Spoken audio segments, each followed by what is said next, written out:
Buyers are still sitting on the sidelines waiting for a crash to happen in the real estate market. But what they're missing is it's a great opportunity to buy right now. And if they wait too long, they may miss out. Absolutely. Danille, I couldn't agree with you more. It's such a wonderful time to be a buyer. We have so many opportunities to leverage for them, and it's so amazing that we can negotiate for them right now in this market. Yeah, it's such a fun time to be a buyer, right? Like, I love working with my buyers right now because it's like, this house is worth this, and what can we negotiate it down to, or can we do creative financing? And there's so many options. But what I find is a lot of times my first-time buyers, because they are waiting for 2008 to happen again, they're like, yeah, if you can get this $500,000 house down to 480, but if I wait, I bet this thing's going to go down to 450. They just don't take the opportunity, where my investors, they see it and they're like, let's get the best deal we can. This thing's going to cash flow with 20 or 30% down. Let's do it. And, that's why they get the deals, is they don't wait. And so my fear is that buyers will wait too long. And if it's a more balanced market, they don't have the same pool.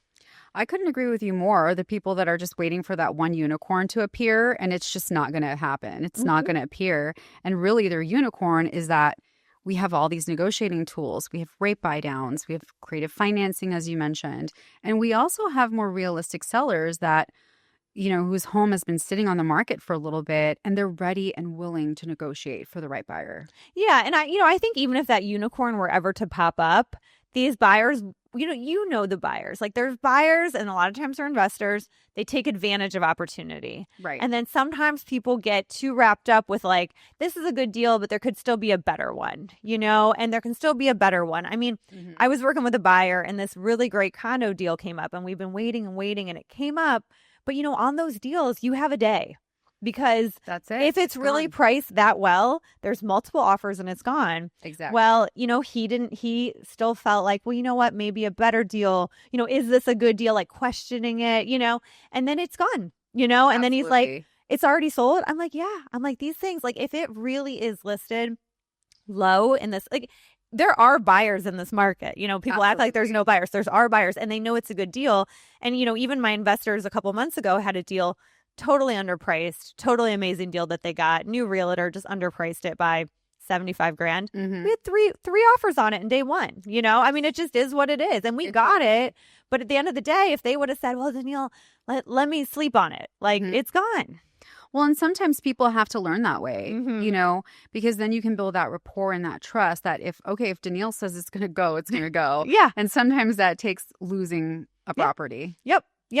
And I want to, negotiating right now is such an awesome thing. And I always tell buyers I'm working with right now, don't wait for the price to be this price point that you want. We need to ask for it, because sometimes these sellers are okay. You know what? Okay. Oh my gosh, 100%. So I told you about my seller finance deal that I just did. And sometimes the number is so grossly low that you feel embarrassed to present it to the seller. And in this particular case, we received an informal offer from someone, and it was a very low offer. And I thought, there's absolutely zero chance that this seller is going to even consider this. He's going to absolutely laugh in their face. And he actually told me, maybe if you can get them to come up just a tiny bit, and even if they don't, I would take it. And so I called my husband and was like, we need to buy this house ourselves, because I can give you a better deal. Right. And you didn't even have that formal offer in hand. But good on you for presenting it, though, because I do feel like a lot of realtors, they're like, my client will never take this. I'm not even going to present it. But the problem with that is you're not giving your client the opportunity to take the deal, because there's Absolutely. a lot of sellers right now, they'd rather take a creative finance deal than lower their price. 100%. And in this particular case, if I hadn't asked, I would never have known. And so that was a lesson for me, even 22 years into the business. It's like, it's not my house and it's not my decision to make. And so all I can do is present the information. Yeah. And I think too, I've had deals like that too, where somebody's presented the offer and I swore my seller was not going to take it because, we could have got more money. I mean, Absolutely. sometimes, we just list a place and you get this low offer and you're like, we can make. Wait, but There's sometimes no the way. seller doesn't care. You don't understand the different sellers. Like my seller at the time had bought it for a third of what he was selling it for. He just wanted to offload it. He honestly didn't need the money. He was ready. Yeah, he was just ready, And so you always need to make the offer and not feeling comfortable making the offer. But then this creative finance thing is very interesting. And can you explain a little bit about the deal you did? Absolutely. So I'm definitely a proponent of creative financing. I think it's a creative and amazing way to get deals done. And it also, at the end of the day, it always has to be a win-win situation.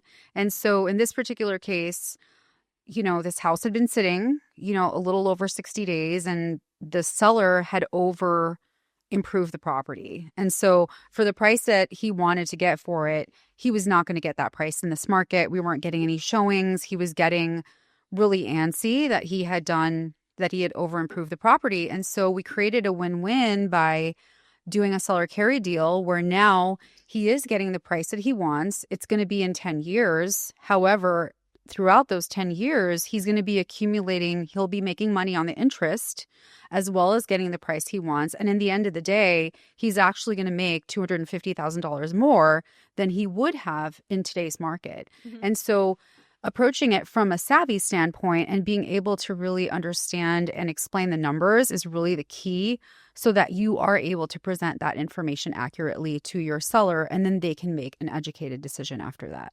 And I like how you guys took it to the end and made him see that it was an extra $250 that he would be making, because I think absolutely a lot of times when I get these creative financing offer, the buyer is specifically focusing on what they need the seller to do for them. You know what I mean? Like, yes, I need you to carry the loan. I need you to do this. This is my term. This is what I'm going to pay. But they don't ever sell it, to the seller. They just focus on like what works for them. But when you carried it all the way to the end to make him realize you're actually going to make $250,000 more than if you just sold it as is, I think that's really helpful when presenting. It's extremely helpful. And I cannot tell you how many times I've come across a cross agent in a deal where the other agent had no idea what this type of financing was. Mm-hmm. And so having the opportunity to educate them and show them and bust out a piece of paper, old school. Yeah. And, we just did this in the office the other day, had a whiteboard out and had all the numbers written out, because until you actually calculate everything, there isn't a way for you. Now, when you're talking to a seasoned investor, they already know these things. And when you aren't, they don't know what they don't know. And so we get to educate them on how this can be beneficial for both parties. Yeah, and most sellers are not super savvy investors, right? No. Most sellers are homeowners. They've owned the house a long time. Maybe it's even a rental, but a lot of them kind of fell into it being a rental. Yeah. I'd say, gosh, what do you think? Like 5 or 10% of sellers are savvy investors? I mean, maybe. Yeah. Maybe that. And in this particular case, it was this person's first attempt, at doing this any type of home purchase at all. He had never been a homeowner, and he comes from a legacy of wealth building in real estate. And so that really surprised me that he had no idea, that this was even an option. And I think it's something that he probably would do again, given the fact that it is a win-win situation, And the other part is that the seller doesn't have a whole lot to lose when there's a good down payment involved. At the end of the day, I've had this experience twice now where the buyer actually had to give the house back. Mm-hmm.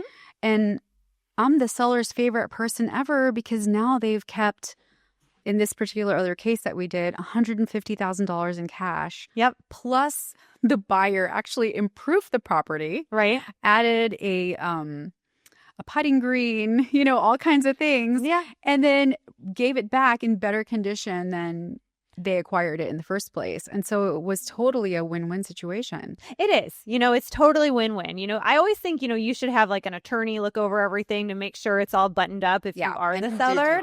But the seller gets the house back. It's a win-win, and they basically are better off. I mean, what a great thing to get the down payment and the house back. Now, I guess you could technically get the house back in worse condition depending who's buying it as well. Yep. Yes. That's a risk, but you're still getting that $150 down or what, I think the key is the bigger down payment, so that the buyer has some skin in the game too. Absolutely. And then that kind of hedges your risk, because as an investor, we also know that it doesn't really take that much money to get a house back aesthetically to where it needs to be. Yes. And I think that knowing what that cost is, if you do have to foreclose and it's not an amicable situation, in both of the cases where this happened to me, they were both amicable. And in one case, the house was absolutely trashed. However, the seller was still okay because we had enough money tucked away that he knew that this was a risk. He did have his attorney review everything, and he is also a savvy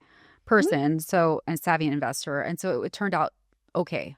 Well, and I think for sellers, this is a really good option. You know, I don't have any sellers currently that are in the position that could do this, but if you can do this and you're a seller, I mean, it's a great way to get your purchase price right now.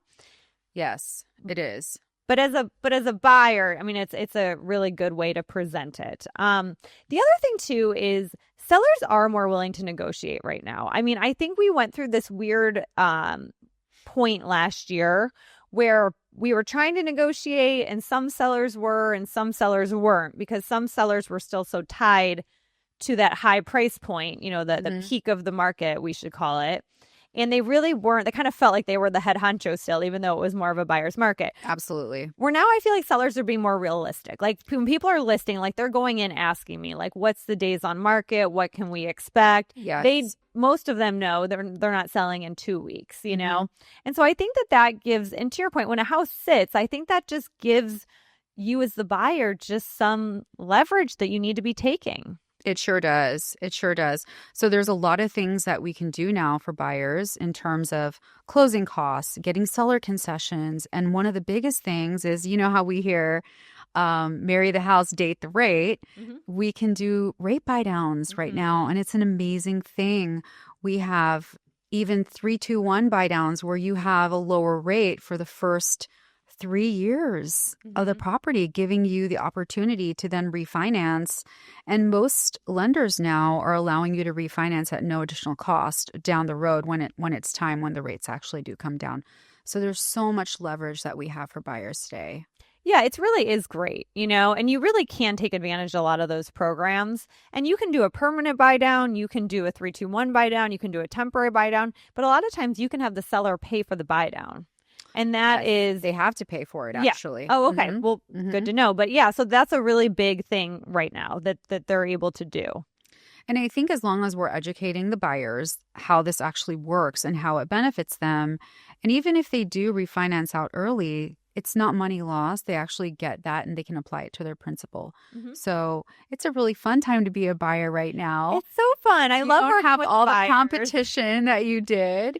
And so it's a great opportunity to get a great deal. Who doesn't love a great deal? Yeah, everyone loves a great deal. And it's fun to negotiate. You know, it's fun to see what they'll take. Now, it depends on how you are as a buyer, though, because like I just had this buyer where she loved this property. She was so emotionally vested into this property. The seller wouldn't budge. And I think that if we had let it sit for a couple more weeks, we could have got somewhere. But, you know, it depends on the buyer, because she was like, I will be devastated if I do not get this. And I'm like, well, then we need to just pay full price then. Because, exactly, you know, if you're going to be devastated, I mean, it definitely could sell in the next 2 weeks. But if you are more not like, okay, you know, if I can get it for this price, I get it for this price. If not, I don't. Then we wait 2 weeks and then we reapproach with the same deal. And he's more, you know, it'd only been on the market 3 days. So he was still feeling his, you know, like he was going to get, And so, you know, so it depends how you are as a buyer too. Like I always try not to get emotional until I get the deal and actually after the inspection. Absolutely. And I think to your point, that's a great thing to ask. It is a great option to have that conversation of, you know, hey, if we go in hard and fast or we offer this low offer, are you going to be devastated if you don't get this property? And that helps us to gauge how hard we can go, how much negotiation room we have actually. And I have a question for you, because there's two theories right now. So, you know, a lot of buyers are nickel and diming the inspection report, right? Yes. So they're getting the inspection and they're, you know, racking up a bill and then they're asking for that off. And a lot of sellers are saying no, pound sand. And a lot of sellers are saying, yes, I'll take it. But so for me, I personally like to negotiate hard on the front end and tell them we're not nickel and diming the inspection unless there's anything big. But the other option is making a strong initial offer and then nickel and diming the inspection and trying to get off money that way. So kind of what's your typical angle? So if I'm representing the buyer, my typical angle is to be firm yet fair in the negotiation of the price, knowing that we are going to have this opportunity later on to negotiate. However, I usually preface it as soon as the inspection is over. I say to the buyer, is there anything in this inspection that if the seller doesn't cover, you're okay with taking the house as is, even before we start negotiating with the seller? Because I want to know where they stand, because sellers are being firm, especially when they've already come down so much in the price. They really don't want a honey-do list of items to come over. Yep. And they feel offended when it does happen. Yeah, and I'm starting to see too, like for me, and I made this mistake at the beginning when I first started, is, you know, making a strong offer and then wanting all this money off from the inspection. And then the seller says no, and then your buyer's out, you know, the money for the inspection, like, you know, there's cost to all that, right? And so I kind of prefer to negotiate hard on the front end, make the buyer comfortable with the price. Mine is if we find anything big. If we find something big, that's totally different, you know? Deal breaker. Like, you know, if the roof is leaking or, you know, something needs done, that's different. But if it's like, there's like $2,000 worth of handyman work that needs done, you know, I try to go in with it with my buyer, like, listen, we're getting this good price. We don't know that the seller is going to take anything else off. So before you go pay for the inspection, are you good with that? And then, of course, we still try to get money off on the inspection if we need to. But if we don't, we're all kind of okay with it. Absolutely. And I think the magic that you said, the most important point was that you are educating your buyer up front and you're saying, look, here's the deal. We came in, we got a really great price on this. We may not get any more. And are you okay with that? Yeah. And it's kind of a bonus then if you do get more. Exactly. And we always ask, listen, I will always ask for more, you know, like always ask. And, you know, the worst thing is no, right? Even if we end up saying like, you know, let's say we're in a multiple offer situation and we say, okay, it's as is, it still doesn't mean they can't do their inspection and still ask for money off later. Yeah. There's a difference between asking the seller to fix something and just asking for a little bit of a credit. Because at that point, the seller, they're already this far in, the likelihood that they're going to say no 100% is a little bit lower, I think, by that point. However, you know, on the seller's side, I did just have a deal that canceled because the seller would not give any more money. They were tapped out. They were fatigued. Yeah. You know. And you can have that. It hurts the seller because, you know, their days on market go up. You know, anytime something goes under contract and falls out, it's a red flag to buyers, even though it shouldn't be. It just is, you know. But I agree that, you know, you can always ask for more, but you know, I don't like it to have buyers spend money if they're being unrealistic. You know, like sometimes I've had buyers like, oh, we want to make an offer on this property, but, you know, during the inspection, like the pool, you know, you can tell the pool needs redone. Like you have to calculate that stuff in at the initial offer.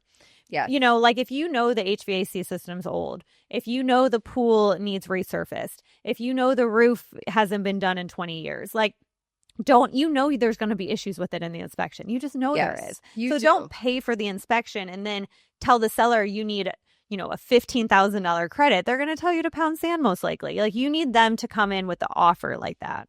Absolutely. And to your point, it's very important that you get that seller disclosure so that the buyer can make an educated decision, because they sometimes don't know. And we as professionals, we have a gauge of, like you were saying, the roof, the big ticket items. And here in Arizona, the HVAC is such a big thing. We can't live without AC here in Arizona. So that's usually the number one thing we ask. You know, we want to know the big ticket items. You know, how old is the AC? How old is the roof? How old is the water heater? You know, typically the big ticket items that we can't see before we look under the hood, so to speak, and get the inspection. Exactly. And all that is just small stuff usually beyond that, but usually. Most of the time. But it's been awesome having you on, Kim. We want to definitely do it again. I would love it. Thank you so much for having me. Okay, perfect. Now we got to go.